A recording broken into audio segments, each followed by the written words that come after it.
बर' थुनलाइ आफादनि 64थि बोसोरसालिया जथुम्मा डिमाकुसिनि दैमु नोगोर बे दैमु नोगोराव सानथामनि हाबाफारि लानानै जोबोद गाजा गोमजायै जादों।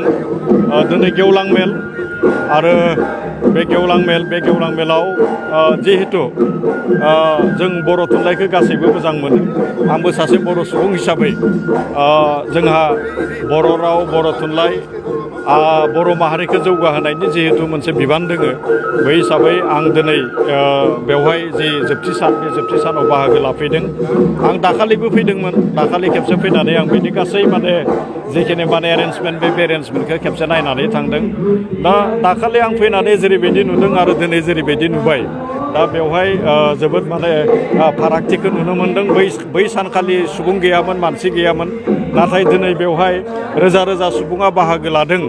आरो आङो गुबुन हाबाफारिफोराव एसे मुखुब जानानै दंमोनब्लाबो बेवहाय जिखिनि जि ससियेल मिडिया बे ससियेल मिडियानि गेजेरजों गासैबो हाबाफारिफोरखौ नायबाय थादों आरो गमामायैनो नैबे 64थि जि बर' थुनलाइ आफादनि बोसोरसालिया जथुम्मा दैमु नोगोर बियो जोबोद गाजा गोमजायै बेवहाय जादों आरो गमामायैनो नैबे जि जथुम बे जथुमनि गेजेरजों बर' थुनलाइ आफादा बर' माहारिनि फैबाय थानाय जिखिनि सम बे समाव बेनि राव बेनि थुनलाइ बे गासैबो थाखोनि जि मोनसे जौगानाय बे जौगानाय फारसेसिम जोङो आवगायनो हागोन। आरो बे जौगानाय हाबाफारिफोरखौनो आथिखालाव बर' थुनलाइ आफादनि आफादगिरि डक्टर सुरुत नार्जारि बिथांनि जि आफाद दैदेननाय बे आफाद दैदेननायाव बे खामानिफोरखौ मावबाय थानायखौ जों नुनो मोन्दों।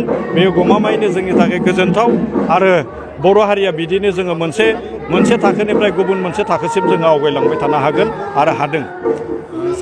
दा दिनैनि समावथ' आथिखालाव जोंहा बिटिसि एकर्डआ 2003 मायथाइयाव जादोंमोन आरो 2003 मायथाइनि उनाव जि बिटिआर एकर्ड जाबाय।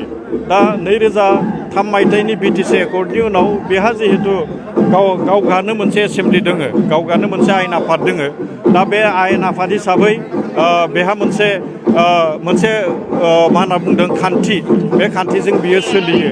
आरो खान्थिनि जि मोनसे बिजाब बे बिजाबा इंराजि रावजों सेबखांजानाय दोङोमोन, नाथाय दिनै आथिखालाव आङो 2020 मायथाइनि 24 डिसेम्बरनिफ्राय आं जिहेतु आयेन आफादनि बुंथिगिरि हिसाबै आङो जोंनि बड'लेण्डनि आयेन आफादनि बुंथिगिरि हिसाबै आङो जिहेतु दा बिबानखौ लाबाय थादों। जोङो जोबोद सर्टलि, जायखौ इंराजियाव सर्टलि होननानै बुङो, बे बिटिआरनि जि बिटिसिनि आयेन आफाद बे आयेन आफादखौ दैदेननाय नेमखान्थि जि मोनसे लेखा बे लेखाखौ जोङो बर' रावाव बेखौ राव सोलायबाय, इंराजिनिफ्राय जोङो बर' रावाव सोलायदों।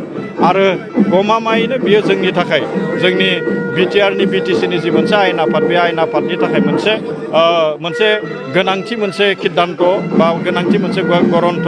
आरो जोङो बावैनो बे आयेन आफादनि जि लेखा बे लेखाखौ जोङो बर' रावजों दानस्लायबाय आरो बेयो रायजो राजानि आखायाव जोंहा बावैसोनो बे रायजो राजानि आखायाव बेयो गोग्लैसिगोन।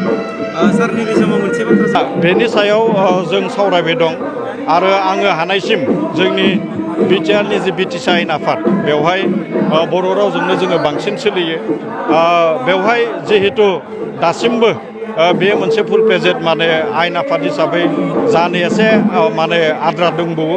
बे आद्राया जोंहा इन्टारप्रेटार थानायनि उनाव बियो जोंनि जिखिनि राव बे रावजों बियो जोंनि बिमानि राव बा जिहेतु बर' रावा 80 सिदुलाव हाबबाय, बे हाबनाय हिसाबै जोङो बेखौ सम्पुर्ण जि बर' राव बे बर' राव जोङो बेखौ बाहायनायनि जि मोनसे सुबिदा बे सुबिदाया साबसिन जासिनगोन।